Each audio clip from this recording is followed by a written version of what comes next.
ये पद डाल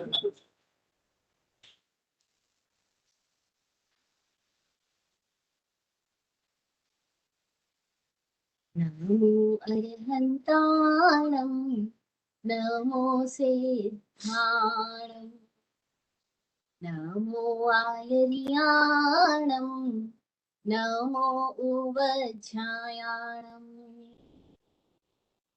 नमो लोये सवसाहु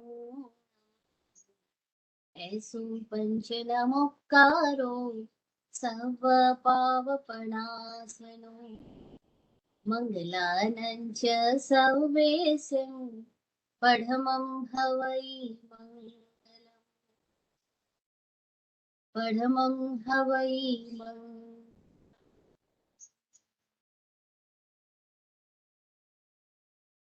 सतगुरुवर हमें मार्ग सुझा दे, सतगुरुवर हमें मार्ग सुझा दे, अपने जैसा गुणी बना दे, अपने जैसा गुणी बना दे।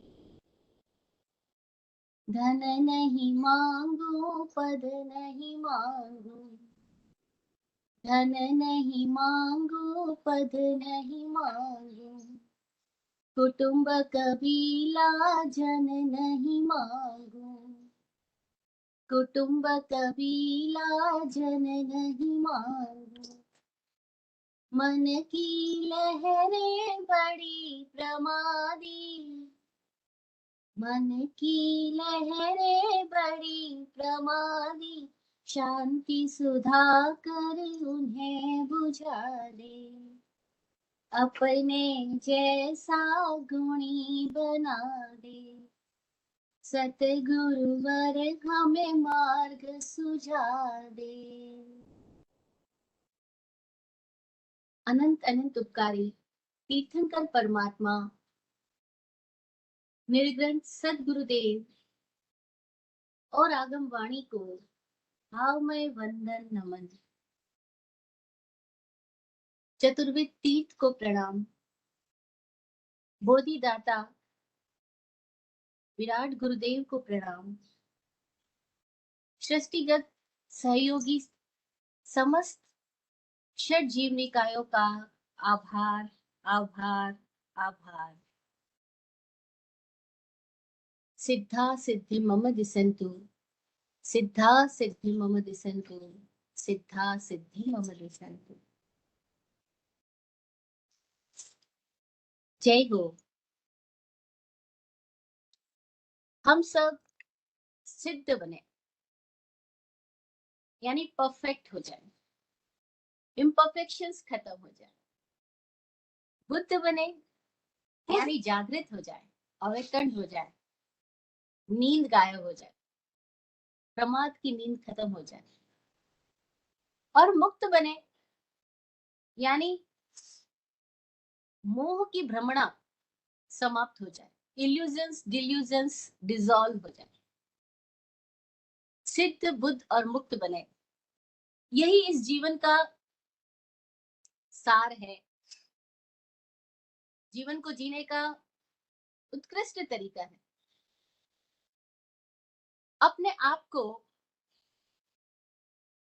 काबिल बनाने के लिए या अपनी भीतरी स्थितियों को पहचान पाने के लिए हम इन सूत्रों की मदद से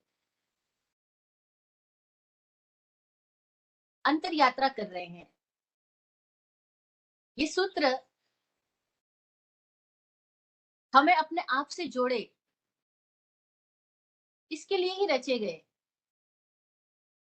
क्योंकि सूत्र का मतलब सूत, धागा, और धागा वह है जो जोड़ता है, सिलाई के काम आता है। खुद से कैसे जुड़ जाए, खुद को कैसे जगा ले, खुद को कैसे जान ले, खुद को कैसे मुक्त कर ले, जो कि मुक्त है ही लेकिन अभी पता नहीं है। हमें अपनी ही प्रत्यभिज्ञा नहीं है, खुद की ही पहचान नहीं है। तो खुद की पहचान कैसे जाग जाए, इसके लिए सारे ज्ञानियों ने, अनुभवी जनों ने अपने अपने स्तर पर अपने अपने तरीके से हमें मदद पहुंचाई। अभी हम बात कर रहे हैं वाचक उमास्वाती द्वारा रचित तत्वार्थाधिगम सूत्र की। तो वाचक उमास्वाती जी को प्रणाम करते हैं, जिनकी प्रज्ञा ने जैन आगमों के विशाल साहित्य कोश को एकदम संक्षिप्त में सूत्रित किया।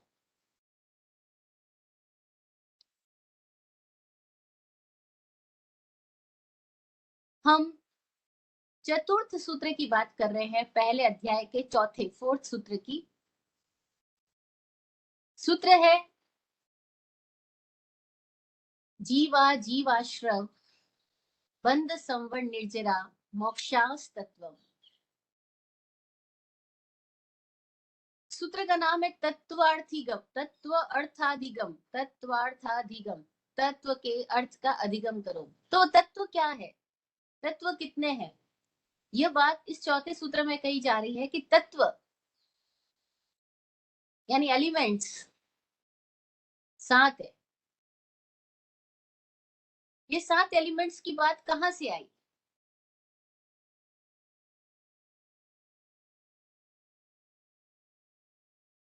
ऐसे ही तो कोई बात कहीं से पैदा नहीं हो गई। ये सारे सूत्र जो है, इनका प्रारंभ भी कुछ है, इनका पूर्व भी कुछ है, इनका अपर भी कुछ है। ये सारे सूत्र पिछले सूत्र से भी कनेक्टेड है और अगले सूत्र तक भी हमें ले जा रहे हैं। ये सीढ़ी की तरह है, स्टेप्स की तरह है। हर स्टेप पीछे भी कहीं से जुड़ा है, आगे भी कहीं से जुड़ा है। हर स्टेप हमें अपनी मंजिल तक ले जाने के लिए एक माध्यम, एक निमित्त बन रहा है। हम किसी भी स्टेप से छलांग लगा करके अपने आप तक पहुंच सकते हैं, अपने सिद्ध बुद्ध मुक्त स्वरूप को उपलब्ध हो सकते हैं। तो ये जो 7 तत्व की बात यहाँ पर आई, ये क्यों आई? इसके पहले हमने 3 सूत्र देखे, सुने, समझे, और हम में से कुछ साधकों ने इन 3 सूत्रों को केवल सुन के ही नहीं छोड़ दिया, लगातार अपने भीतर उन सूत्रों को प्रकाशित होने का मार्ग खोला। यानी उन सूत्रों के मार्गदर्शन में खुद को चेक करते जा रहे हैं, हम खुद को प्योरीफाई करते जा रहे हैं, उनकी गाइडेंस में चल रहे हैं हम। तब तो ये सारी बातें, सारी व्याख्याएं सही अर्थों में मददगार हो पाएगी। तो कुछ साधक है जो लगातार खुद पे प्रयोग कर रहे हैं, जो प्रयोग कर रहे हैं, उन्हीं के भीतर हर एक बात का एक अलग ही महत्व पैदा होता है। जो प्रयोग नहीं कर रहे हैं, उनके लिए बात मजेदार हो सकती है, एंटरटेनमेंट का कारण हो सकती है, लेकिन वो महत्व पैदा नहीं कर सकती। जैसे आपको जिस टाइम भूख ही लगी हो, खाना पकाने की सामग्री भी सामने हो, और कोई आके ये बता दे कि खाना ऐसे ऐसे पकता है, अब वाकई भूखे हो तो आप वो बात सुन करके बैठे नहीं रहोगे, तुरंत खाना पकाने लग जाओगे क्योंकि आपको भूख लगी है। लेकिन अगर आपको वास्तविक भूख नहीं लगी है, खाली बातों की भूख लगी थी, तो खाना पकाने की विधि सुन के मजा आ जाएगा, इमेजिनेशन में खाने का रस भी ले लेंगे, लेकिन खाना पकाने नहीं जाएंगे। क्यों जाएंगे? क्योंकि भूख तो लगी नहीं थी, भूख खाली बातों की लगी थी, वास्तविक भूख नहीं थी। ऐसे ही हम में से अनेक लोगों को तो केवल बातों की भूख होती है, प्रवचन सुनने का रस होता है, बस बातें सुनने का रस होता है, वो सुन के मजा ले लेते हैं, बस सुना, बहुत अच्छा लगा, खत्म, यहीं पे बात क्लोज हो जाती है। क्योंकि उनको बातों तक की भूख थी। जिनको वास्तविक भूख होती है वो सुन के रुकते नहीं है, वो प्रयोगों में चले जाते हैं, क्योंकि उनको भूख है। तो खाना बनाने की विधि सुन के रुकेंगे नहीं, वो तैयार करेंगे, खाना प्रयोगशाला में जाएंगे। अब जब वो खाना पकाने लगेंगे तो उनके लिए हर एक सूत्र, हर एक बात बहुत महत्वपूर्ण है कि कब क्या डालना है और कितना डालना है और कैसे डालना है और किस क्रम में डालना है, किस सीरियल में डालना है, कितना आंच देना है, कितना नहीं देना है। उनके लिए हर एक पॉइंट महत्वपूर्ण है। जरा सी आंच बढ़ गई तो रोटी जल जाएगी, जरा सी आंच कम रहेगी तो रोटी कच्ची रह जाएगी। अब हर एक चीज महत्वपूर्ण हो गई है। अब वो महत्व अलग ही है, क्योंकि सुनने वाले के लिए कोई महत्व नहीं रखता आंच कितनी हो कितनी नहीं हो, क्योंकि उसको पकाना थोड़ी है। जिसको पकाना है उसके लिए हर एक चीज महत्वपूर्ण है। और अब जब खाना पकेगा और वो खाएगा, तृप्त हो जाएगा, तो वो कहेगा आपकी सारी विधि बिल्कुल परफेक्ट है। लेकिन जो पकाएगा ही नहीं, वो ऐसे ही कुछ भी कह दे, गलत विधि को भी वो सही कह देगा, क्योंकि उसको क्या पता। ऐसे ही हो रहा है। स्वामी जी के मार्गदर्शन में अभी हम सब अनेकों साधक लगातार प्रश्न करते रहते हैं, अपनी अपनी जिज्ञासाएं रखते हैं। तो स्वामी जी बताते हैं कि आज क्या हो गया हमारे पास, जैन सूत्र जो अवेलेबल है वो इतने डिस्टॉर्टेड है, सीरियल वाइज नहीं है, क्रम में नहीं है, अलग अलग आ गए। अब जैसे कि कोई आदमी के शरीर में हाथ की जगह पैर आ जाए, नाक की जगह कान आ जाए, आंख की जगह जीभ आ जाए, तो आदमी का शरीर कैसा हो जाएगा, विकृत हो जाएगा, कुरूप हो जाएगा, बेडौल हो जाएगा, और उसका जो उपयोग होना है वो बिल्कुल भी नहीं हो पाएगा। ऐसे ही हमारे इन सूत्र पुरुषों के साथ, इस सूत्र पुरुष, आगम पुरुष जिसको कहते हैं, जैन साहित्य, जैनागम जो आज हमारे पास अवेलेबल है, और जिन सूत्रों के साथ हम बातचीत करते हैं, उन सबके साथ ऐसा हो गया कि इसका सीरियल डिसऑर्डर हो गया। कोई बात कहीं पड़ी है, कोई बात कहीं रखी है, इतनी सारी बीच में भेल संभेल हो गई, मेल मिलावट हो गई, कि उसकी वजह से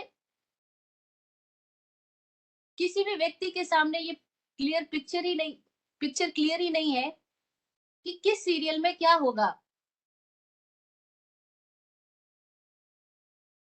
उसके लिए सारे सूत्र बिखरे बिखरे हैं, तो वो भ्रमित है। और हम देखें कि दिगंबरों ने कोई सूत्र पकड़ के बैठ गए, श्वेतांबर कोई सूत्र पकड़ के बैठ गए, हर एक पंथ वाले अपने अलग अलग कोई कोई सूत्र की विशेषता बता रहे, और कोई कोई बात को पकड़ के, कोई कोई मान्यता को पकड़ के बैठ गए। लेकिन किसी के भी पास में पूरी पिक्चर है क्या, पूरी मुक्ति की स्थिति है क्या? तो हम देखते नहीं है। और यही कारण है कि आज पूरा जो जैन समाज है वो भ्रमित सा है, हर कोई कंफ्यूज है, साधु साध्वी भी और शावक शाविका भी, सो कॉल्ड सभी लोग कंफ्यूज है, क्योंकि किसी की कोई मान्यता है, किसी की कोई मान्यता है, हर कोई अपनी अपनी मान्यता को बहुत आग्रह देकर के बात करता है। तो दूसरा आदमी कंफ्यूज हो जाता है कि ये क्या ठीक है, क्या गलत है, क्या सही है। अब जिसको यात्रा नहीं करनी उसको तो कोई फर्क नहीं पड़ेगा, जिसको यात्रा करनी है, जिसको वाकई भूख लगी है, उसको तो बहुत फर्क पड़ेगा। तब क्या किया जाए? तो पिछले कुछ दिनों से स्वामी जी के साथ हमारी चर्चा चल रही थी जीव और अजीव के बारे में, और वे जब ये बताए कि जैन सूत्र का जो वाकई फार्मूला था, मोक्ष का जो वाकई फार्मूला भगवान महावीर ने दिया था, वो हमारे पास आज अवेलेबल नहीं है। सब डिस्टॉर्टेड अवेलेबल है, प्रॉपरली अवेलेबल नहीं है। अगर ये बात हमको मिले कि अगर हमारे पास जो भी मार्ग के सूत्र, मार्गदर्शक, मार्ग स्तंभ, जो आज जिनको हम आगम सूत्र शास्त्र बोल रहे हैं, ये हमारे पास प्रॉपरली अवेलेबल नहीं है, और हमारे पास मुक्ति का सही फार्मूला अवेलेबल नहीं है, सही प्रोसेस अवेलेबल नहीं है, तो क्या स्थिति होगी? क्योंकि भगवान महावीर का धर्म एक वैज्ञानिक धर्म है। ये ऐसा भी नहीं है कि आप केवल आंख बंद करके महावीर महावीर नाम रट लो, या महावीर की माला फेर लो, या महावीर के प्रति भावात्मक मोह की स्थिति में चले जाओ और आप मुक्त हो जाओगे। यह मार्ग ऐसा नहीं है। यह मार्ग विश्वास का मार्ग नहीं है। यह मार्ग श्रद्धा का मार्ग है। यह मार्ग मानने का मार्ग नहीं है, यह मार्ग जानने का मार्ग है, ज्ञान का मार्ग है। और ज्ञान का जो मार्ग है, उस मार्ग में अगर ज्ञान के सूत्र ही भगवान के द्वारा दिए गए फार्मूला ही अगर गड़बड़ हो जाए, तो कोई व्यक्ति कैसे अपने अंतर जगत के तालों में को खोल सकेगा।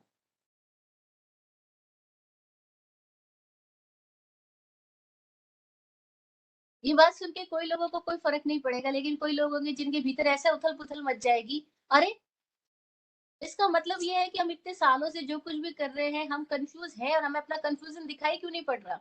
अब दिखाई पड़ जाए तो, और जिसको कंफ्यूजन दिखाई पड़ गया उसके लिए तो बहुत बड़ी क्वेश्चन मार्क खड़ा हो जाएगा कि मेरे को मेरे कंफ्यूजन दिखाई दे रहे, लेकिन अब क्लैरिटी कहाँ से आए।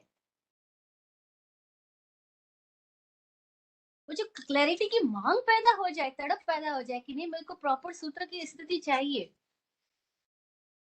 तो क्या करना। स्वामी जी सैकड़ों साधु साधियों से मिलते हुए जब ये बात बताते हैं कि हमारे पास भगवान महावीर का दिया हुआ फार्मूला एग्जैक्ट अवेलेबल नहीं है, सारे लोग कंफ्यूज हो रहे हैं, आपको भी क्या पता है वो फार्मूला। लोग कहते नहीं पता हमको, शास्त्र रटे हैं, लेकिन क्या मोक्ष का मार्ग है, क्या फार्मूला हमें नहीं पता। क्या आप उस स्थिति तक पहुंच पा रहे हैं, नहीं पहुंच पा रहे हैं, तो क्या करेंगे। तो बहुत सारे आचार्य साधु साध्वी उनकी बात सुन के रुक जाते हैं, अगला कदम उठाने का साहस नहीं रखते कि हम सही को कैसे जाने, हमारे पास वो फॉर्मूला एग्जिट पहुंच कैसे पाए, कैसे हम उस फॉर्मूले को जान पाए। बहुत सारे लोग ये प्रश्न ही नहीं उठाते। बहुत आचार्यों के साथ स्वामी जी ने बात की, मैं साक्षी हूँ, मैं साथ में थी, मैं भी पास में बैठी हूँ, मैं स्वामी जी की हर बात को रिकॉर्ड कर रही हूँ। स्वामी जी उनको बोल रहे हैं कि हमारे पास भगवान महावीर का दिया हुआ जो फार्मूला है मोक्ष का, क्या आपको मिला है, आपको लगता है। वो बोले नहीं। आपकी रोटी पकी आपने खाई होती तो तृप्ति आपके चेहरे पे नजर आती, लेकिन आपके चेहरे पे वो तृप्ति नहीं है मुक्ति की, वो सिद्ध बुद्ध मुक्त अवस्था नहीं दिखाई पड़ रही है। क्या आपको इस बात को लेकर के कोई जिज्ञासा पैदा होती है। तो पता है कितने आचार्य साधु साध्वी लोग कह देते हैं अभी तो मुक्त हो ही नहीं सकते क्योंकि पांचवा आ रहा है। ये कह करके तुरंत हम एक आवरण ले लेते हैं, वापस अपनी नींद में सोने का एक बहाना बना लेते हैं। उनसे प्रश्न किया जाए कि पांचवा आ रहा है ये कहाँ से आया, बताया जाए, कब शुरू हुआ कब खत्म होगा, इसका गणित बताएं। उनको भी नहीं पता। जो ये बात बोल रहे पांचवा आ रहा है, उनको भी पांचवा आ रहे का कोई गणित नहीं पता कि कब शुरू हुआ, इसके पहले चौथा आरा कितना था, पांचवा आरा कितना है, कब खत्म होगा। सारी बातें ऐसी लगती है जैसे हमको कोई बातें इधर उधर की पकड़ा दी गई, हमने उसको पकड़ के मान्यता बना के बैठ गए। तब एक प्रश्न पैदा होता है कि कोई भी व्यक्ति क्या किसी ऐसी कॉलेज में दाखिला लेगा जहाँ लिखा हुआ इंजीनियरिंग कॉलेज, लेकिन अंदर जाने के बाद पता लगे कि आप 2500 साल तक भी इसके अंदर पढ़ाई करते जाओ, आप इंजीनियर नहीं बनोगे। कौन जाएगा ऐसे कॉलेज में एडमिशन लेने के लिए, प्रैक्टिस करने के लिए, कोई भी नहीं जाएगा। और हमारे यहाँ स्पष्टतया ऐसी बातें प्रचारित की जा रही है और हम सारे लोग मूड होकर के इन बातों को मान रहे हैं कि दीक्षा ले लो, लेकिन इस जन्म में तो मुक्ति हो ही नहीं सकती, इस आर्य में तो मोक्ष हो ही नहीं सकता। तब फिर कोई व्यक्ति क्यों दीक्षा ले, कोई व्यक्ति क्यों उस कॉलेज में 40 साल 50 साल 100 साल पढ़ाई करे जहाँ यह तय पहले से लिख दिया जाता है कि यह इतने सालों में कोई मुक्त हुआ नहीं और होगा नहीं, लेकिन फिर भी हमको ये मान्यता दी गई है और हमारे पास क्वेश्चन पैदा नहीं होता कि क्या मोक्ष को भी कोई रोक सकता है। कोई काल अगर मोक्ष को भी रोक सकता हो तब तो काल भारी हो गया, मोक्ष तो काल का गुलाम हो गया। और मुक्ति भी किसी बात की गुलामी हो तो वो मुक्ति मुक्ति कहाँ रही, मुक्ति नाम ही व्यर्थ हो गया। और फिर ऐसे मुक्ति के लिए भला कोई प्रयास ही क्यों करेगा, जो पहले से किसी की गुलामी में है वो हमें चाहिए क्यों।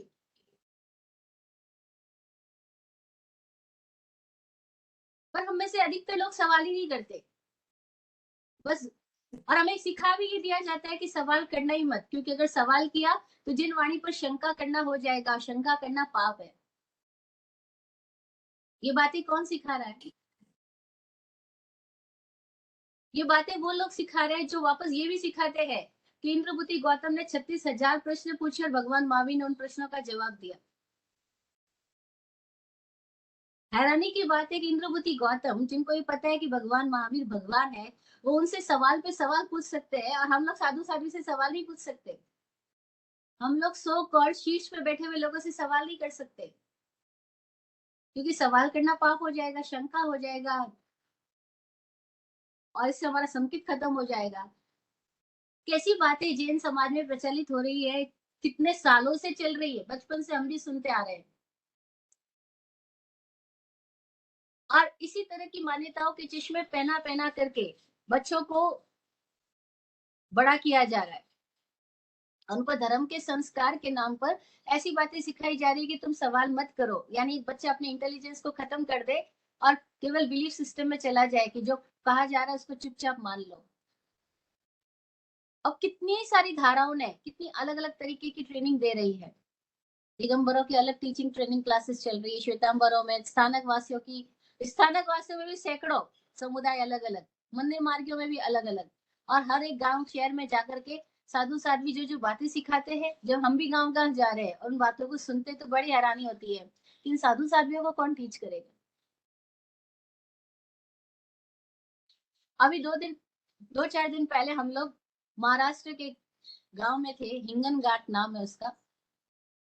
वहां पे कुछ लोग सुनने के लिए आए, मिलने के लिए आए, छोटे बच्चे भी आए। बच्चे बोले अभी हम स्थानक से आ रहे हैं, और वहां महाराज जी ने हमको बताया कि अगर मोबाइल देखोगे तो आंखों में मिर्ची चली जाएगी, आंख की दृष्टि चली जाएगी, टीवी देखोगे तो मर के तिरियंच बन जाओगे। अभी बातें कहाँ से लिया है, बस ऐसे ही चलाए, मतलब डरा डरा करके अपनी बातों को, मान्यताओं को किसी तरह से थोपा जाए, बस ऐसी दुकानदारी चलती जा रही है गांव गांव में।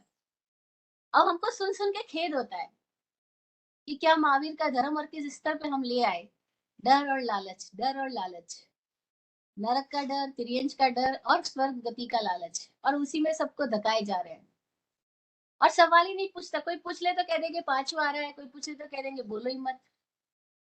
तो कितने आचार्यों के साथ में जो स्वामी जी बातचीत करते हैं और मैं साक्षी होती हूँ, देखती हूँ, सुनती हूँ, वो लोग बोलते हैं कि अच्छा फार्मूला नहीं अवेलेबल है, कोई बात नहीं, पांचवा आ रहा है, वैसे भी कुछ हो नहीं सकता। इसका मतलब क्या हुआ कि भूख ही नहीं लगी थी। कोई अगर खाने की रेसिपी लेकर आए भी तो भी हमको भूख ही नहीं लगी तो हमको पूछेंगे क्यों। कोई अगर बंद तालों की चाबी लेकर आए भी और हमें अपने जेल के अंदर बैठे हुए मजा आ रहा है, हम अपने जेल में ही आलसी बन गए हैं, तो हम पूछेंगे क्यों कि ये जेल का ताला कैसे खुल सकता है। हमें जेल जेल ही प्रतीत नहीं हो रही है, तो भला हम क्यों जेल से मुक्त होने की बात भी करेंगे। और कोई बाहर से आके आवाज भी दे दे, कह दे देखो चाबियां हैं, अवेलेबल है, थोड़ा सा पुरुषार्थ करना होगा, अपनी मान्यताएं छोड़नी होगी, बोले रहने दो ना, चद्दर तान के सुने दो। कहते ऐसा कई बार हुआ भी है कि जेल में रहे हुए कैदियों के पास में ऐसे ऐसे मौके भी आ गए। वो कैदी इतनी बुरी हालात में थे कि उनके पास में ना सनलाइट आ रही, ना मूनलाइट आ रही, ना अच्छी हवा आ रही है, वो बहुत बुरी एकदम काली कोठरी में रह रहे हैं। और किसी रात अचानक ऐसा भी होता है कि तेज आंधी तूफान चलने की वजह से जेल की दीवार ढह जाती है, ठंडी हवा अंदर प्रवेश कर जाती है, कोई कैदियों की आंख खुल जाती है, वो कहती भागो भागो, दीवार टूट गई, अपन भाग सकते हैं, जा सकते हैं। तो दूसरे कैदी कहते हैं चुपचाप, अरे आज तो सोने दे, आज तो ठंडी हवा आ रही है, आज तो बढ़िया नींद आ रही है, आज तो चादर तान के सोने दे। अब उनको बताए जरा कोई कि आज सो गए तो फिर हमेशा के लिए अंदर ही बंद रहना पड़ेगा, और आ रही तो दीवार ढही है, भाग जाओ, लेकिन भाग भी नहीं सकते क्योंकि उनको उसी में रस आ गया, उसी में अपनी सुविधा खोज रहे हैं। हम भी जिस जेल में बैठे हैं, अपनी जेल को सुविधाजनक जेल बनाने की कोशिश में पूरी जिंदगी बिता डालते हैं, लेकिन जेल से मुक्त कैसे हो जाए उसके लिए हम कभी पुरुषार्थ नहीं करते, प्रश्न ही नहीं पूछते, बस इस जेल को सुविधाजनक बनाने की कोशिश में लगे रहते हैं कि कैसे मेरा छोटा बंगला बड़ा बन जाए, छोटी कार बड़ी कार बन जाए, छोटी पोस्ट बड़ी पोस्ट तक पहुंच जाए, थोड़े पैसे तो ज्यादा पैसे बढ़ जाए, बस जेल मेरी सुविधाजनक हो जाए। हमारी ज्यादा से ज्यादा प्यास, ज्यादा से ज्यादा प्रश्न यहाँ तक ही होते हैं, यहाँ तक कि मंदिर में जाना, स्थानक जाना, चर्च में जाना, कहीं पर भी जाने का प्रयोजन भी हमारा यही होता है मोस्ट ऑफ लोगों का, कि हमारी ये जेल सुविधाजनक कैसे बन जाए, इसका आशीर्वाद दे दो, मेरा शरीर स्वस्थ हो जाए, इसका आशीर्वाद दे दो, मेरे कुटुंब कबीले में सुख शांति स्थापित हो जाए, इसका आशीर्वाद मिल जाए। हम साधु संतों के पास जाके भी बस यही कहते हैं, आशीर्वाद दे दो।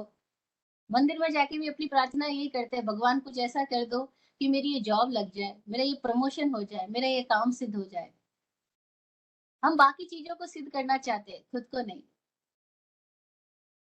लेकिन जो खुद को सिद्ध करना चाहता है, खुद को परफेक्ट करना चाहता है, वो व्यक्ति वो जेल की दीवार ढहने पर इंतजार नहीं करेगा, वो तो भाग छूटेगा। उसके लिए ये फॉर्मूला है, मोक्ष मार्ग का फॉर्मूला भगवान महावीर ने दिया। अब जो फॉर्मूला होता है उसका एक नियम होता है कि वो बड़ा साइंटिफिक होता है, उसमें एक भी चीज अगर आगे पीछे कर दो या घटा बढ़ा दो, वो फॉर्मूला काम नहीं आएगा। जैसे पानी बनाने का एक फॉर्मूला है कि हाइड्रोजन के दो अणु हो, ऑक्सीजन का एक अणु हो, और उसको एक प्रॉपर एटमॉस्फेयर में हाई वोल्टेज विद्युत से गुजारा जाए, तो वो पानी बन सकता है। अब जिसको पानी बनाना नहीं है, उसको तो सुनना काफी है, रट लेना काफी है, रोज रोज पारायण कर लेना, सूत्रों का रोज रोज दोहरान कर लेने से हमको लगता है स्वाध्याय हो गया। सूत्रों को ही बस कंठस्थ करके रखना, रोज रोज रिपीट एंड रिपीट करते जाने को ही वो स्वाध्याय कह रहे हैं, जबकि स्वाध्याय का अर्थ तो ये नहीं है। स्वाध्याय का अर्थ तो है कि कोई एक सूत्र लेकर के भीतर चला जाए, भीतर उतरा जाए और खुद का अध्ययन किया जाए, खुद के मार्ग में क्या क्या रुकावटें हैं, कहाँ हमारा मन प्रमादी है, कहाँ हमारी स्थितियां ऐसी है कि हम आदतों में गुलाम हो गए हैं, कहाँ हमारी स्थिति ऐसी हो गई है कि हम लालची हो गए हैं, हम क्रोधी हो गए हैं, हम वासना से भर गए हैं। कैसे हम अपनी बीमारियों को पहचान पाए और अपनी बीमारियों का निदान कर पाए, वह स्वाध्याय है, स्व का अध्याय। उसके लिए ये फार्मूले काम के हैं। तो जब स्वामी जी ने आचार्यों को बताया कि भगवान महावीर का फार्मूला आज हमारे पास में डिस्टॉर्टेड है, प्रॉपरली अवेलेबल नहीं है, तो बहुत सारे आचार्य साधु संत ने अगला प्रश्न भी नहीं किया कि वो सही फार्मूला हमें कैसे मिल सकता है।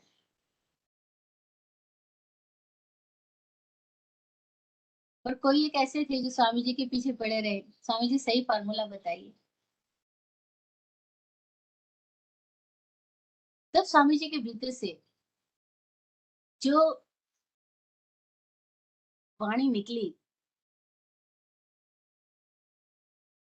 उस वाणी से मेरे भीतर की बहुत सारी अब तक की जो रीडिंग से जो अंडरस्टैंडिंग थी, जो सूत्रों को अब तक बचपन से पढ़ते आए, रटते आए, समझते आए, उनसे जो कुछ मेरे भीतर सीखा हुआ था, उस सब में मेरे अंदर क्वेश्चन मार्क पैदा हो गए।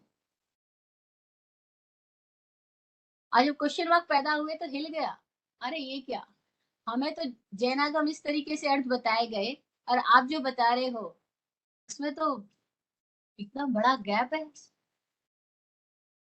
यानी हमने जो सीखा वो क्या था और ये क्या है। अब आप सोचो जिसकी अंदर की बिल्डिंग हिल गई हो। बड़ी मजेदार बात हुई। मैंने उनसे परमिशन ली कि जैसे मेरी बिल्डिंग हिल गई, क्या मैं औरों की बिल्डिंग भी हिला दूं क्या। क्योंकि अब तक जो सुना वो तो बिल्कुल डिफरेंट है। ये जीव अजीव क्या जो अर्थ है, ये 7 तत्व कहाँ से आए, इनकी शुरुआत कहाँ से हुई, आगे कहाँ ले जा रहे हैं, कैसे पता लगे। जो अब तक हमने सुना डिफरेंट है, जो स्वामी जी के दर्शन से प्रकट हुआ बिल्कुल डिफरेंट है। तो स्वामी जी ने एक बात कही कि मैं कोई फार्मूला नहीं बताना चाहता, क्योंकि फार्मूला बताने से भी होगा क्या। और बात बिल्कुल सही है, क्योंकि अगर हम एक्सपेरिमेंट करें ही ना तो फार्मूला बताने से भी होगा क्या। मैंने उनको रिक्वेस्ट की कि आप बताओ, आप बोलो, आप आए ऑनलाइन, आप जैन समाज के सामने बात क्यों नहीं करते।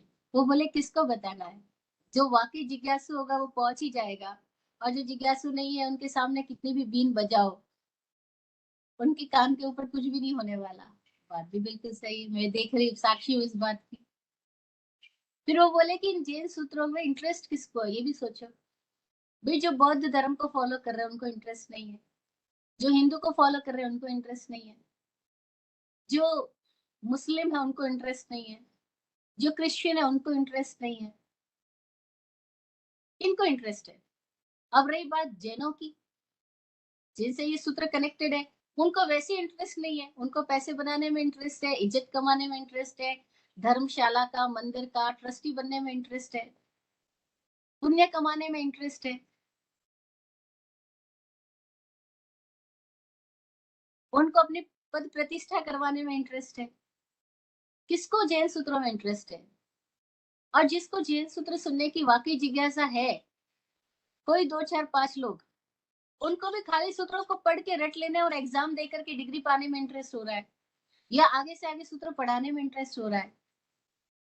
लेकिन कौन इन सूत्रों से खुद में जाना चाहेगा, और जो जाना चाहेगा वो जब जाएगा तो उसको अपने आप से फार्मूला मिल जाएगा। जो ईमानदारी से अंदर यात्रा करेगा उसको फार्मूला खुद खुद ब खुद भीतर से ही आ जाएगा। फिर उन्होंने जो बात कही वो बड़ी अद्भुत थी। स्वामी जी बताए कि भगवान महावीर ने कौन से शास्त्र पढ़े थे। ना वो किसी मंदिर गए, ना स्थानक गए, ना उपासना गए, ना किसी साधु संत के पास गए, ना उन्होंने कोई शास्त्र ग्रंथ सूत्र पढ़े।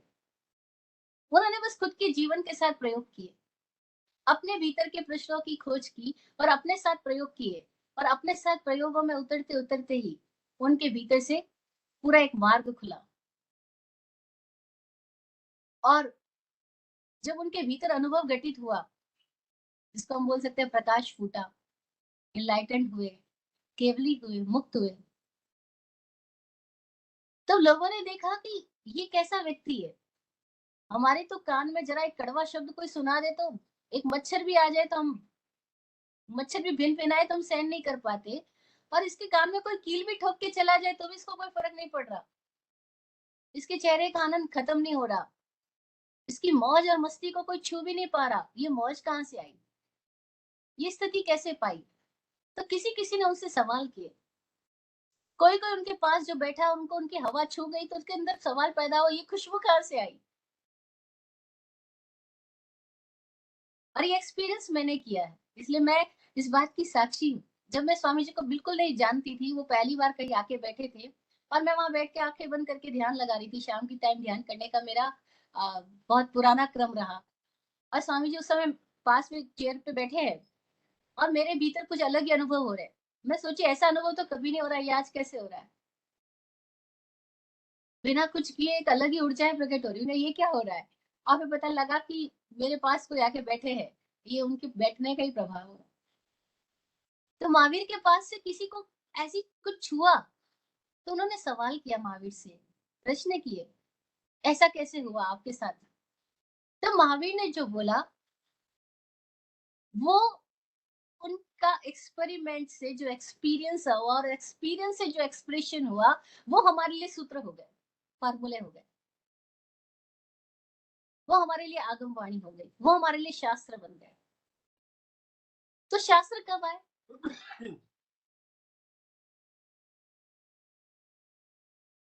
जब पहले एक्सपीरियंस हुआ। एक्सपीरियंस कब हुआ, जब एक्सपेरिमेंट हुआ। अब हमारे साथ क्या हो गया, वो सूत्र हमारे लिए हाइपोथेसिस की तरह है। हम इन सूत्रों को लेकर के अगर एक्सपेरिमेंट में जाते हैं तो ही हमारे लिए इस सूत्रों का सीरियल ऑर्डर बराबर है या नहीं, किस जगह क्या चीज कहाँ, कितनी मात्रा में, कितनी आंच में, किस तरीके से लागू होगी। अब ये सवाल महत्वपूर्ण होंगे, और अब वो बात महत्वपूर्ण होगी, वरना कुछ महत्वपूर्ण नहीं है। वरना जितनी जैसे इतनी बातें सुनी वैसे और बातें सुन के हम चले जाएंगे, कुछ भी नहीं होने वाला। लेकिन एक्सपेरिमेंट में जाने लगेंगे तो तो स्वामी जी बोले जो वाकई एक्सपेरिमेंट में जाएगा उसको फार्मूला बताने की जरूरत नहीं, क्योंकि उसको फार्मूला अपने अंदर से ही निकलेगा। और जो एक्सपेरिमेंट में नहीं जाएगा उसको कितना भी आप सही प्रॉपर फार्मूला बताना, आप सोचो सुनेगा कौन? क्योंकि जैन ही नहीं सुनना चाहते। जैन ही अलग अलग इतनी मान्यताओं में बट गए हैं, इतने चश्मे पहन लिए हैं कि कोई निष्पक्ष देखने कोई रेडी नहीं है, कोई निष्पक्ष सुनने कोई रेडी नहीं है, तो आप किसको बताओ? और मैं देखती थी यही बात, जो विराट गुरुदेव थे, जो स्वामी जी के साथ में, वो दोनों के सामने मैं यही बात देखती हूँ कि वो हमेशा ये बात कहते थे कि तुम इस लायक हो जाओगे तो ये चीज तुम्हें मिल जाएगी, लेकिन खुद खुद ही लायक नहीं होंगे तो कैसे बनेगा? हमारा खुद का फोकस कहाँ पर है? हमारा खुद की रुचि कहाँ पर है? हमारा अपना लगाव कहाँ पर है? हमारा लगाव अपने आप को जानने में नहीं है, खुद के भीतर उतरने में नहीं है, हमारा लगाव बाहर कहीं है। तो वो बाहर कहीं जाने के लिए तो ये सूत्र काम के ही नहीं है, तो भीतर के लिए है, अंतर यात्रा के लिए है।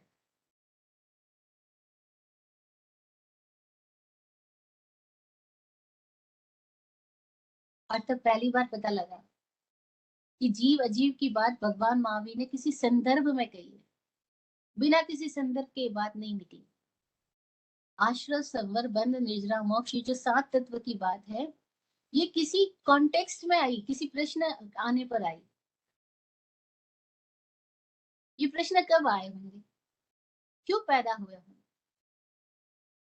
जब भगवान महावीर बोले हैं, तो भगवान महावीर अपनी जिस स्थिति पे खड़े हैं, उस स्थिति से बोल रहे हैं। लेकिन वो जिनको बोल रहे हैं, वो तो उस स्थिति में नहीं खड़े। तब उन्होंने जो सूत्र दिए,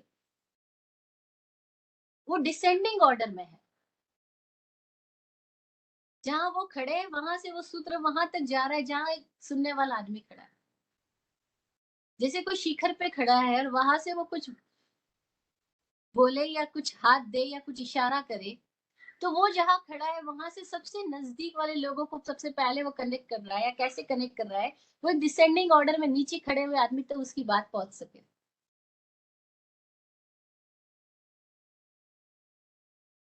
तो शुरुआत कहाँ से हुई?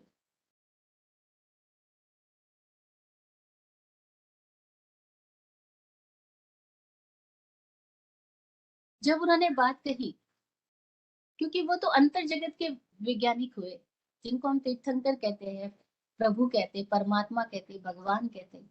वो अंतर जगत के वैज्ञानिक है, और उन्होंने हमें अपने भीतर जाने का रास्ता बताया। ये बाहर की तो कोई बात ही नहीं, बात ही भीतर की है। भीतर जाने की जिज्ञासा ही किसको पैदा होगी? पहले तो वही थोड़े लोग जिनको ये समझ आ गया कि बाहर से सब कुछ करके देख लिया, लेकिन तृप्ति नहीं है। चक्रवर्ती जैसा सुख साम्राज्य भी मेरे को मिल गया, तब भी तृप्ति तो नहीं हुई।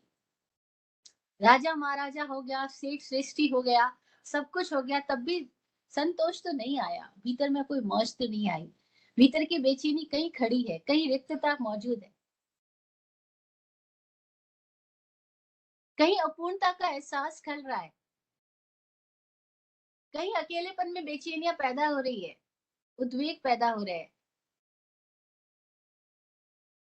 आज की स्थिति में हम देखें तो ये सभी लोगों की स्थिति मोस्टली है ही, कि जिनका मन अशांत है, दिल दिमाग कंट्रोल में नहीं है, भीतर से कब क्या क्या चीजें पॉपअप होती रहती है हमें कुछ नहीं पता, हमें अपने अंदर का कुछ नहीं पता।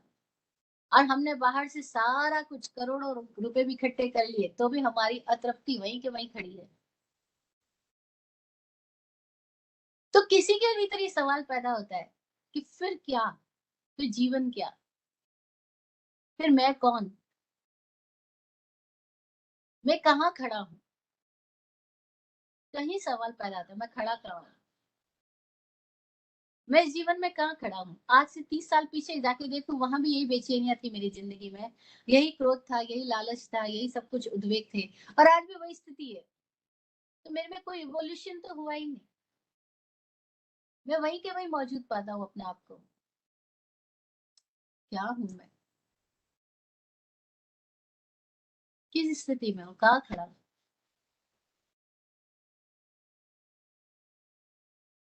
कहीं तो कोई व्यक्ति को ऊब पैदा होती है, बेचैनी पैदा होती है, उकताहट पैदा होती है, और अपनी ये अपूर्णता की पीड़ा उसको खलती है, बंधन का एहसास होता है। तभी तो कोई व्यक्ति प्रश्न करेगा किसी ऐसे व्यक्ति के पास जाकर के जिसको अब बंधन का एहसास नहीं है, जिसको मुक्ति की मौज मिली है, जिसको अब उसके विचार परेशान नहीं कर रहे हैं। वो चाहे तो विचार आए, चाहे तो विचार भी ना आए, वो अपने विचारों का भी स्वामी हो गया है, मास्टर हो गया, मालिक हो गया। जिसको स्विच मिल गया है कि कैसे अपने विचारों को ऑन भी कर सकते हैं या ऑफ भी कर सकते हैं।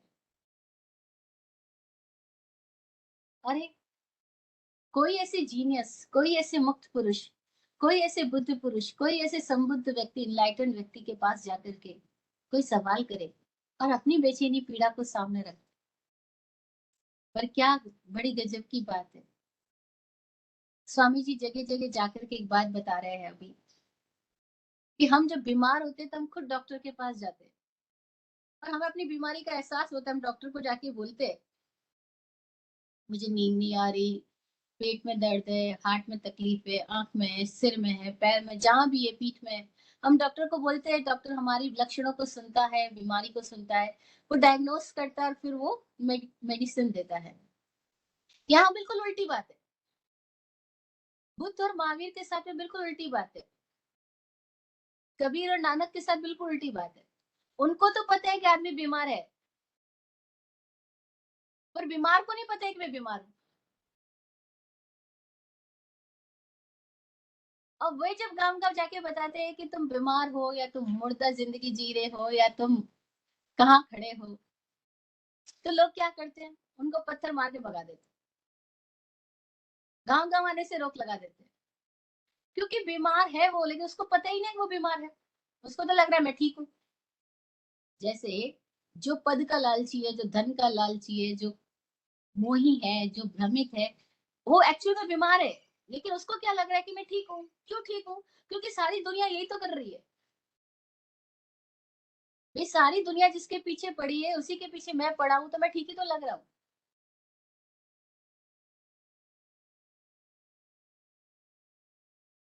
अब कितनी गजब की बात है। तो बुद्ध महावीर को क्या मिलेगा? जहर ही मिलेगा, गौशाला की तेजुलेशा का सामना ही करना पड़ेगा। उनको तो कष्ट ही मिलने वाला है, क्योंकि वो ऐसे डॉक्टर है जिनको ये पता है कि आदमी बीमार है, लेकिन उस आदमी को नहीं पता है कि वो बीमार है। अब वो कोई बात भी कहेंगे तो कौन सुनेगा? तो कोई होगा जो कान में अंगुली डाल के गुजर रहा होगा रोहिणी चोर की तरह, तो गलती से अंगुली निकालनी पड़ गई और कोई शब्द पड़ गया उसके कान में, और उस शब्द ने उसके भीतर में क्रांति ला दी, उसका जीवन बदल गया। कोई एक कांटा चुभ जाए तभी कोई शब्द अंदर चला जाता है। और यहाँ हमारी जिंदगी में तो दिल दिमाग में रोजाना कांटे चुभे हैं, चुभते जा रहे हैं, लेकिन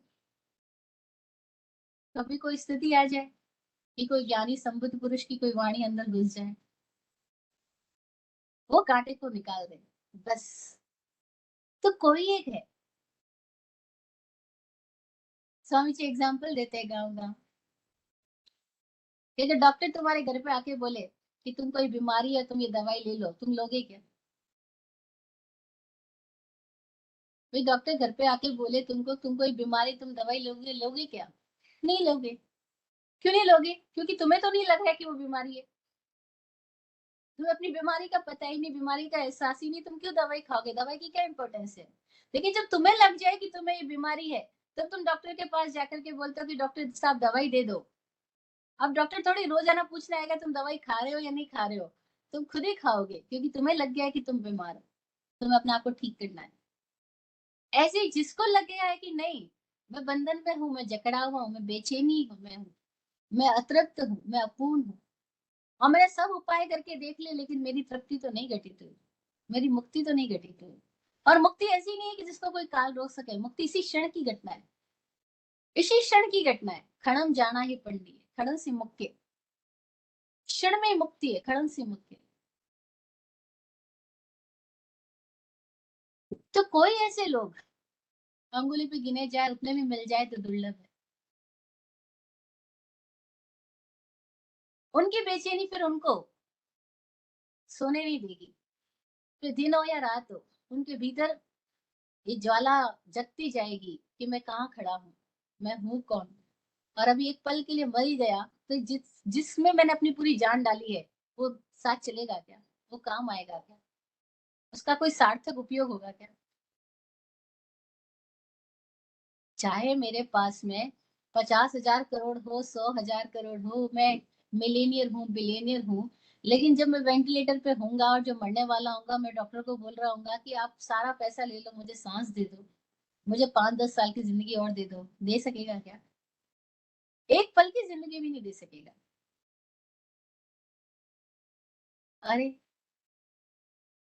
तो फिर इसका क्या यूटिलिटी? और एक आंख बंद होने के साथ ही सब गायब, और उसी में सारी जान डाल दी जिसमें कोई जान ही नहीं। तो कहीं क्वेश्चन पैदा होगा, फिर जान किस में है? तो जीव तत्व की कई बात भी आए, वरना क्यों आएगी जी, कौन सुनना चाहेगा जीव है, अजीब है, आश्रम है, संवर है, किसी को क्या लेना देना। ये बातें किताबों में लिखी हुई ठीक ठाक है बस, और रट लेंगे ज्यादा से ज्यादा। लेकिन कहीं बेचैनी है, कहीं पीड़ा है, तो हम फार्मूला ढूंढने जाएंगे कि कैसे खुद के भीतर जाया जाए। तो महावीर ने वो फार्मूला दिया, महावीर वैज्ञानिक है और विज्ञान पूरा फार्मूला बेस्ड है। कोई एक साध्वी जी स्वामी जी से बात करते हुए बोल रही थी, साध्वी जी या कोई श्राविका थी, वो पूछ रही थी कि हमें फार्मूला जानने की जरूरत क्या, हम अपने भाव अच्छे रखेंगे मुक्त हो जाएंगे। ऐसे लोगों को नॉर्मली सिखाया जाता है भाव अच्छे रखो, भाव अच्छे रखो। तो वो बोली, स्वामी जी से बोली, हम भाव अच्छे रखेंगे हम मुक्त हो जाएंगे, हम फार्मूला ना भी जाने तो क्या फर्क पड़ेगा। स्वामी जी बोले, बिल्कुल ठीक बात है, अगर तुम्हें भूख लगी हो बहुत जोर से और तुम बोलो मैं भाव अच्छे रखूंगी और भोजन मिल जाएगा, मिल जाएगा क्या? या भाव अच्छे रखूंगी, किचन में खड़े होकर भोजन पक जाएगा क्या? भोजन पकाने की तो पूरी एक विधि है, उस विधि में केवल भाव अच्छे रखने से काम नहीं चलेगा, विधि प्रॉपर फॉलो ही करनी पड़ेगी। आप सोचो मैं भाव अच्छे रखूंगी और बस बोलूंगी कि भिंडी पक जाए, सब्जी पक जाए, कुछ नहीं पकने वाला, उसके लिए प्रॉपर प्रोसीजर को फॉलो करना ही होता है। तो फॉर्मूले का महत्व है। महावीर ने ऐसे ही तो नहीं फॉर्मूले दिए होते, फॉर्मूले का महत्व है उसको प्रॉपरली प्रोसीजर को फॉलो करने से ही वो फॉर्मूला काम आता है। और तब वो हमारी बेचैनी को खत्म करेगा, हमारे भीतर की अतृप्ति को खत्म करेगा। कहाँ से शुरुआत हुई, कहाँ पे पहुंचेंगे, कैसे पहुंचेंगे?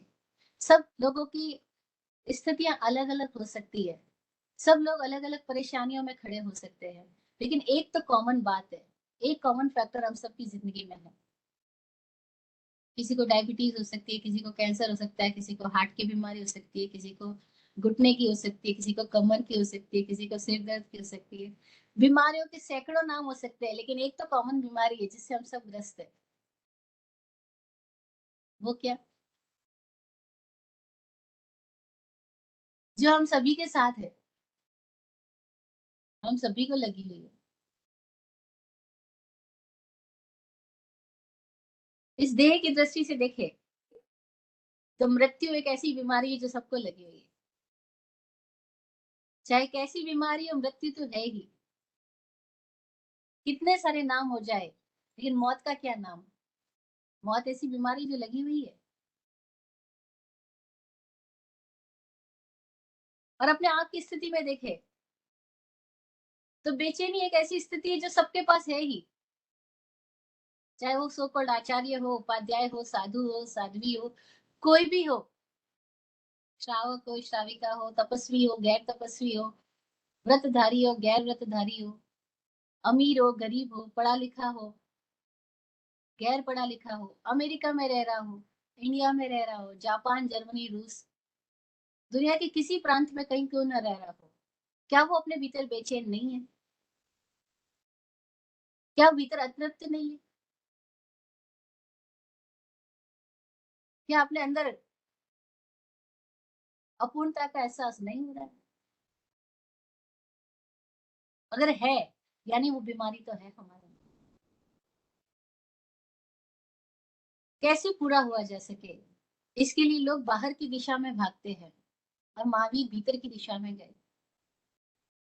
और महावीर जैसे जितने लाखों संबुद्ध हुए, उन सब ने एक बात कही कि बाहर की दिशा में भाग भाग करके कितना भी पा लिया जाएगा, वहां पे आज दिन तक कोई पूरा हुआ ही नहीं। नहीं, नमी राजर्षि बोल रहे हैं कि कैलाश पर्वत जिते असंख्य पर्वत अगर सोने से मढ़ दिए जाए और वो भी एक आदमी को गिफ्ट कर दिए जाए, तब भी उसका लालच खत्म नहीं होगा।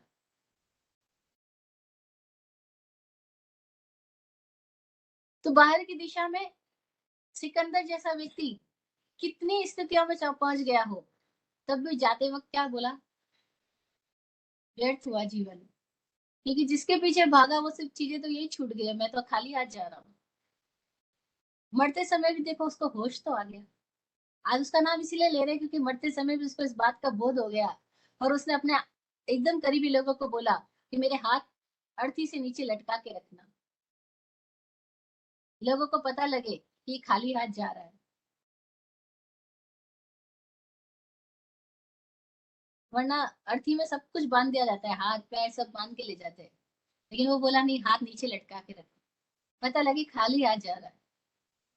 कितना भरने की कोशिश करी, लेकिन जब जाएगा तो खाली हाथ जाएगा। जो बाहर की दिशा में जा रहा है वो कभी पूरा हुआ ही नहीं, और जो भीतर की दिशा में गया वो कभी अधूरा रहा ही नहीं। तो महावीर ने जो सूत्र दिए, जो फार्मूला दिया, वो भीतर की दिशा के लिए दिया। हमने लास्ट सेशन में भी ये बात की थी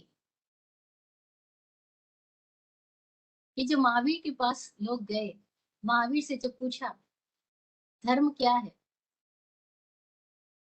अब महावीर उस जगह पे खड़े हैं जहां वे धर्म को उपलब्ध हो गए। वो 360 डिग्री एंगल से देख पा रहे हैं, एंगल लेस देख पा रहे हैं, ऐसा कहना ज्यादा उपयुक्त होगा। कोई एंगल नहीं बचा। वो वहां कह रहे कि वत्थु सहा वो धम्मो, वस्तु का स्वभाव धर्म। बात ये कंप्लीट हो गई। अगर कोई समझ सके इस फार्मूले को, इस कसौटी को, गांव गांव शहर शहर, अभी हम लगातार विहार यात्रा में ही है।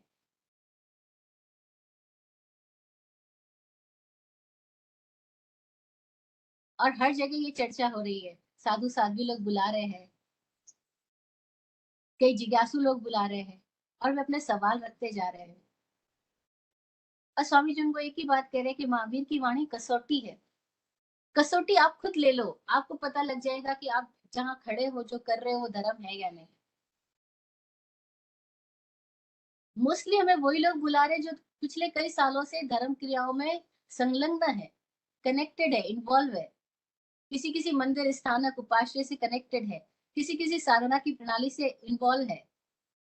उनके भीतर सवाल हो रहे हैं कि क्या हम कर रहे हैं वो धर्म है कि नहीं। स्वामी जी की बात कहते, अगर रोटी बनती और रोटी खा लेते तो तृप्त हो जाते, और जब तृप्त हो जाते तो सवाल नहीं उठता कि रोटी थी कि नहीं थी। और ये सवाल उठ रहा है, इसका मतलब है कि रोटी बनी नहीं है, भूख मिटी नहीं है, तृप्ति हुई नहीं है। और क्यों नहीं रोटी बनी? क्योंकि रोटी बनाने का फार्मूला डिस्टॉर्टेड हो गया। अगर कोई व्यक्ति सीधा आटे को अगर तवे पे लगा दे तो रोटी पकेगी क्या? कभी सैकड़ों सालों में नहीं पकेगी। आटे को गूंथना ही होगा, गूंथ के वापस बेलना होगा, बेल के फिर तवे पे प्रॉपर आंच में तपाना पड़ेगा। उसका एक विधि, एक फार्मूला है। सूत्र का मतलब फार्मूला। तत्वार्थाधिगम सूत्र को भी सूत्र कहा गया है, फार्मूला कहा गया है। तो वो कह रहे हैं कि धर्म है या नहीं, आप जिस दिशा में, वो धर्म की दिशा है या नहीं। एक सवाल, एक रुक करके एक सवाल तो पूछ लो अपने आप से। चाहे 50 साल से गलत दिशा में जा रहे हो, लेकिन अगर पता चल जाए, उसके बाद क्यों इस बात को स्वीकार करते हो कि 50 साल से जा रहे हैं तो आगे भी वही करते जाएंगे? तो फिर तुम्हारी समझदारी है कि तुम आगे से उसी दिशा में जाओ या ना जाओ। अगर 50 साल से हम एक दिशा में जा रहे हैं और आज पता लग गया कि वहां जाके तो धर्म उपलब्ध हुआ ही नहीं, तो आप क्या करोगे? अगले दिन फिर उठ के वही पूजा विधि में जाओगे, वही क्रिया पालना करने जाओगे, या वही काम करोगे, या कहीं रुक के अपने आप से सवाल करोगे?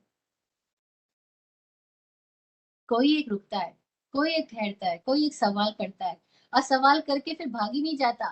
वो सवाल के जवाब तक के लिए धैर्य के साथ संकल्प में डटा रहता है, अड़ा रहता है कि नहीं, अब मैं जानूंगा। तो भगवान महावीर ने जब धर्म से पूछा गया कि धर्म क्या, तो उन्होंने नहीं कहा मंदिर उपाश्रय जाना, क्रिया पूजा करना, तब त्याग करना, आलू कांदा छोड़ना, रात्रि भोजन छोड़ना। उन्होंने ये सारी बातें नहीं कही जो आज धर्म के नाम पे सर्वाधिक रूप से प्रचलित की जा रही है। ऐसा लगता है जैसे जैन धर्म में और तो कोई जैनी हुआ ही नहीं, खाली हमारा फूड जैनी हो गया। जैन फूड इंटरनेशनली जो रिकॉग्नाइज्ड है, वो जैन फूड रिकॉग्नाइज्ड है बस। भाई हम जैन क्यों है? क्योंकि जैन फूड खा रहे हैं, मतलब जैन फूड हो गया बस। आदमी जैन नहीं हुआ है, फूड जैन हो गया। मतलब और जितना फूडी ये जैनी समाज है, उतना फूडी कोई और होगा ही नहीं शायद। जितने फूड की बातें, जितने फूड की सारे आइटम्स जैनों के बीच में मिलेगा। मैं तो गांव गांव घूमी, हरियाणा के अंदर कितने जगह पे मैं देखा, घरों किचन में छोटे से थोड़े से सामान है, लेकिन जैन के घर में चले जाओ, सैकड़ों आइटम्स। तो फूड जैन हो गया।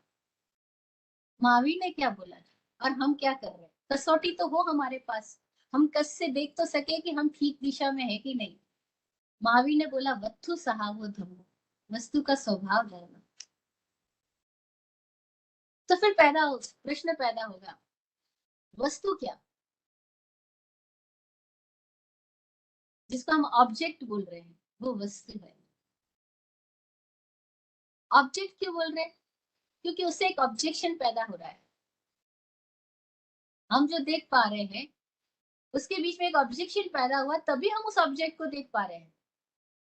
अगर वो पदार्थ ऑब्जेक्शन पैदा ना करे, हम उसको देख ही नहीं पाएंगे। जैसे मैं आपको जब देख रही हूँ, तो उतने उतने उतने स्पेस के बीच में आप एक ऑब्जेक्शन लेकर के बैठे हो, इसीलिए आपको देख पा रही हूँ। तो ऑब्जेक्ट को वस्तु का, अब उसका स्वभाव क्या है, उस ऑब्जेक्ट का स्वभाव क्या है? तो यहाँ हम किसको जानने बैठे हैं? हम दूसरे को जानने नहीं बैठे, हम खुद को जानने बैठे हैं। साइंस ने बाहर ऑब्जेक्ट पे काम किया, तो ऑब्जेक्ट्स पे काम करते करते उन्होंने ऑब्जेक्ट्स की बहुत सारी साइंस खोज निकाली, एटम तक पहुंच गए, और पार्टिकल्स तक, इलेक्ट्रॉन, प्रोटॉन, न्यूट्रॉन, कहाँ कहाँ तक पहुंच गए। वे भी ऑब्जेक्ट्स पे काम किए, पर उन्होंने बाहर की दिशा में काम किया। महावीर अंतर जगत के वैज्ञानिक, उन्होंने देखा बाहर सब जान लेने पर भी आदमी का अज्ञान वहीं के वहीं खड़ा रहता है, आदमी की बेचैनियां वहीं के वहीं खड़ी रहती है, क्रोध वहीं के वहीं खड़ा रहता है। हम छोटे थे तब से लेकर के बड़े हुए तब तक हमारे खिलौने बदल गए, लेकिन हमारे खेलने की आदत और लड़ने झगड़ने की आदत वही के वही है। चीटिंग करने की आदत, गुस्सा करने की आदत वही के वही है। खिलौने के रूप बदल गए, लेकिन हम वो की वो है। तो उन्होंने बाहर की दिशा की बात नहीं करी, भीतर की दिशा की बात करी। उन्होंने कहा वस्तु साहब धम्मो, तो वस्तु क्या? तो बोला सबसे निकट क्या है हमारा ये शरीर। इस शरीर के भीतर कुछ है जिसका स्वभाव है, इस शरीर के भीतर इसका स्वभाव है, उसको जानना, खुद को जानना, वह धर्म है। अब जब कोई व्यक्ति अपनी दृष्टि को अपने भीतर के लिए मोड़ लेता है, अब वो अंतर जगत में जब प्रवेश कर रहा है, तो फिर एक नया सवाल पैदा होगा कि अपने स्वभाव में जीना धर्म है। तो अपने स्वभाव में जीने के लिए, अपने स्वभाव को जानने के लिए क्या करना होगा? हम क्या करना होगा? जिसको जानना होता है, हमको उसके पास बैठना ही होता है। नहीं, जैसे अभी आप कुछ सुन रहे हो, तो आप कब सुन पा रहे हो? जबकि आप इस सुनाई जाने वाली घटना स्थिति के सामने बैठे हो और अटेंटिव हो, और अपने सारी इंद्रिय विषयों को आपने इसी दिशा में लगा रखा है, तभी तो आप सुन पाओगे। नहीं तो शब्द तो कान में पड़ेगा, लेकिन भीतर कुछ और चल रहा है, ऑफिस चल रहा है, नींद चल रही है, मूवी चल रही है, बातें चल रही है, तो आप सुन के भी नहीं सुनोगे। तो किसी भी स्थिति को, किसी भी अवस्था को जानने के लिए हमें उसके पास बैठना होता है, अटेंटिव होना होता है, और वहीं पर मौजूद होकर के पूरी प्रेजेंस के साथ उसको जानना होता है। तो वत्थु सहावो धम्मो, अपने आप को जानने के लिए क्या करना होगा? खुद के पास बैठना होगा, खुद में अटेंटिव होना होगा और अपनी पांचों इंद्रियां जो अभी तक बाहर की दिशा में जाने की प्रैक्टिस कर चुकी है, उनको भीतर की दिशा में ले जाने की प्रैक्टिस में डालना होगा। वही स्वाध्याय है, स्व का अध्याय शुरू होता है। ये भीतर में हो रही घटना है। तब भीतर की स्थिति में जो लोग जा रहे हैं, उनके लिए ये सारे फॉर्मूले हैं। भीतर की स्थिति में जो महावीर पहुंचे, धर्म को उपलब्ध हुए, तो उन्होंने उस धर्म के लक्षण बताए। अहिंसा, संयमो तवो। अहिंसा, संयम और तप उस धर्म का लक्षण है। क्या अहिंसा, क्या संयम, क्या तप?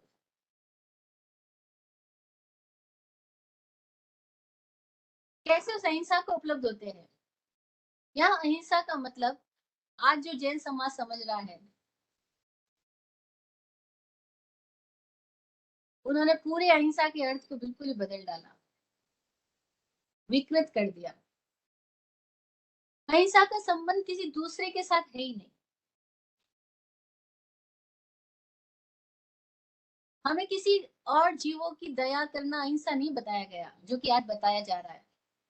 अहिंसा का अर्थ है वह स्थिति, वह आत्मिक स्थिति जहां दो रहते ही नहीं, द्वैत खत्म हो गया।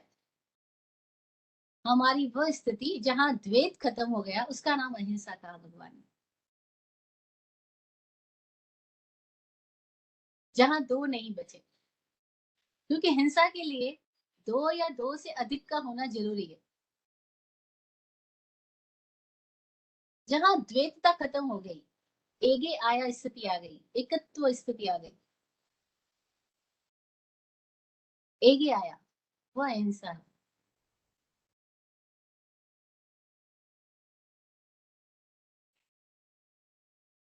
जिसको जीसस ने प्रेम कहा।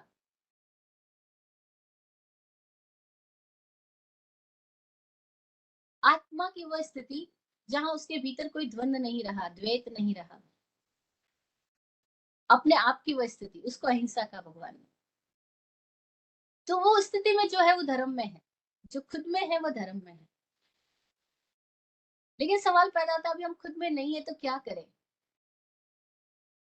तो एक शब्द में समझ आ जाता तो अहिंसा काफी था, लेकिन फिर अहिंसा मात्र से समझ नहीं आ रहा, तो उन्होंने संयमो कहा, संयम।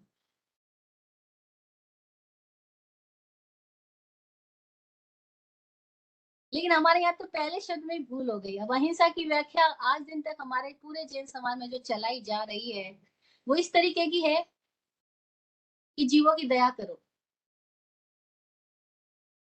जियो और जीने दो। जब जीना ही नहीं आया तो जीने देना कैसे आएगा, एक बात। और जब हम जीव को ही नहीं जानते तो दया कैसे करेंगे? और जब भीतर में स्थिति नहीं आई है, हम अपने आप में कंफ्यूज है, तो हमारे से दया आ कैसे सकती है? हम वही तो दे सकते हैं जो हमारे पास होगा।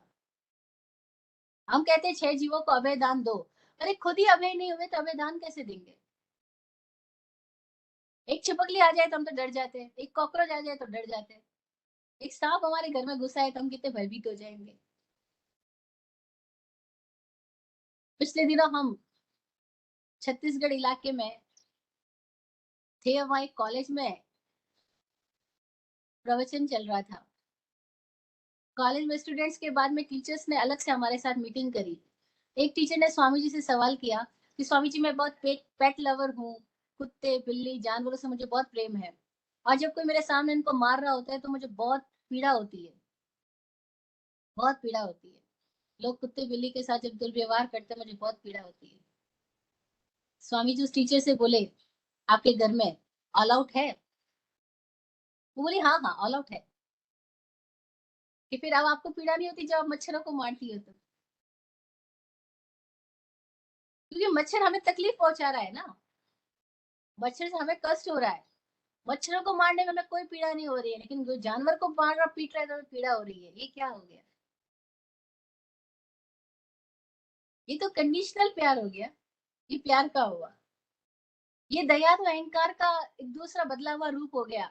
कि जो प्राणी हमारे से हमको नीचे प्रतीत होते हैं उन पे तो हमको दया होती है, जो प्राणी हमको डायरेक्टली कष्ट नहीं पहुंचा रहे उन पे हमें दया होती है, और जो मच्छर आकर के हमारी नींद खराब कर रहा होता है उस पर कोई दया नहीं होती।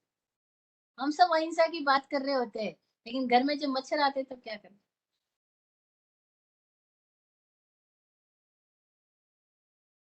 हम खाली वही अहिंसा की बात कर रहे होते हैं जहाँ हम अपनी कॉलर ऊपर कर सके, जहाँ हम दूसरों को अपने से नीचे दिखा सके। ये सारी दया अहंकार का ही रूप है। दया वया कुछ नहीं, अहंकारी लोगों का ही। सब लोग दया दया बोल रहे हैं, वो सब अहंकारी लोग कर रहे हैं। असली दया तो तब होती है, जानवरों पे दया करना बहुत आसान है क्योंकि वो तो मूक बधिर है, हमारी दृष्टि से है नहीं वो, हमारी दृष्टि से।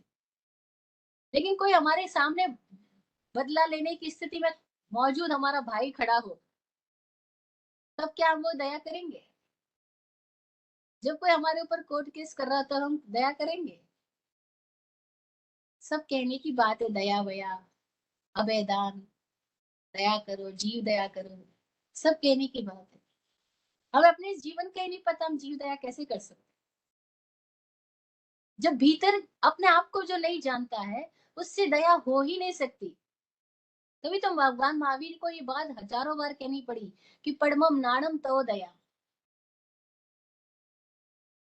फिर भी आज जैन समाज ज्ञान की स्थिति में नहीं जा रहा है, दया की स्थिति में जा रहा है, और सरकार पर भी दबाव डालने की कोशिश करता है कि ये दिन है तो आप कत्ल खाने बंद करो, गुछड़ खाने बंद करो, दया करो, ये करो वो करो। ये वो लोग करवाने जा रहे हैं जिनके अपने भीतर कोई दया नहीं पैदा हुआ, कोई अहिंसा नहीं पैदा हुआ, कोई प्रेम नहीं पैदा हुआ, जो अपने घर में पति पत्नी से, माँ बाप से झगड़ा कर रहे हैं। वे प्रशासन में जाकर के इस तरह की कोशिश में लगे रहते हैं कि हम अहिंसक लोग हैं और हमारे धर्म के लिए आप गुछड़ खाने बंद करवाइए। भगवान ने तो ऐसा कहीं नहीं कहा, ना कहीं किया। उन्होंने अहिंसा की बात बाहर से रखी नहीं थी, पर सारी यात्रा उल्टी हो गई है। और जब यात्रा उल्टी होगी तो क्या होगा? एक शायर ने बहुत गजब लिखा कि आपसे बाहर चले हो ढूंढने, आपसे बाहर चले हो ढूंढने, आह पहला ही कदम उल्टा पड़ा। और जो पहला कदम उल्टा रख दिया उसके बाद कितनी भी यात्रा कर लो, सारी यात्रा व्यर्थ। और पहला कदम उल्टा हो गया तो बस यात्रा शुरू होने के साथ ही मंजिल हो जाएगी। तो अहिंसा संयमो तवो की बात भगवान ने कही। अहिंसा का अर्थ भीतर की वो स्थिति जहां एकत्व स्थिति पैदा हो गई, द्वैत खत्म हो गया। इसका संबंध किसी दूसरे जीवों की दया पालने से नहीं था। ये बात बार बार कहनी पड़ेगी क्योंकि पूरा जैन समाज अहिंसा के नाम पर दूसरे जीवों की रक्षा करने की मुहिम लगाने में लग पड़ा है। और वो बाहर यात्रा की बात नहीं, वो भीतरी जगत की बात है। अहिंसा वह स्थिति है हमारी जहां दो बचा ही नहीं। जैसे महर्षि रमन से जब सवाल किया गया कि how should we treat with others, हमें दूसरों के साथ कैसा व्यवहार करना चाहिए, तो महर्षि रमन वो स्थिति में, अहिंसा की स्थिति में है, वो आत्मिक स्थिति में पहुंचे हैं। वो कह पा रहे हैं देयर इज नो अदर। उन्होंने कहा नहीं दूसरों के साथ कैसा व्यवहार करना चाहिए, उन्होंने कहा दूसरा है ही नहीं, दूसरा है ही नहीं। धम्मो मंगल मुख्यम अहिंसा संयमो तव, वह अहिंसा है जहाँ दूसरा है ही नहीं। आज का समय पूरा हुआ, आज मैं अपनी बात को यही विराम देती हूँ, और आप सबके भीतर जिज्ञासाएं जो कुछ भी है उनका मैं स्वागत करती हूँ। जय हो।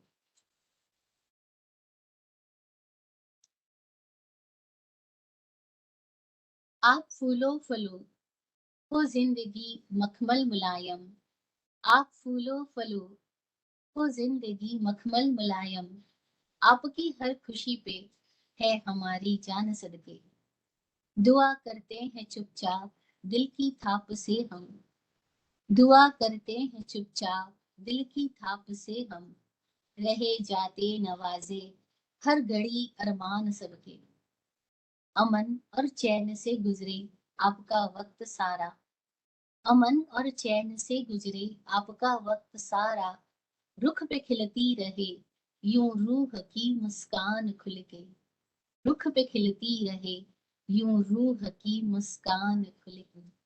जय हो, जय हो, जय हो। सबका कल्याण।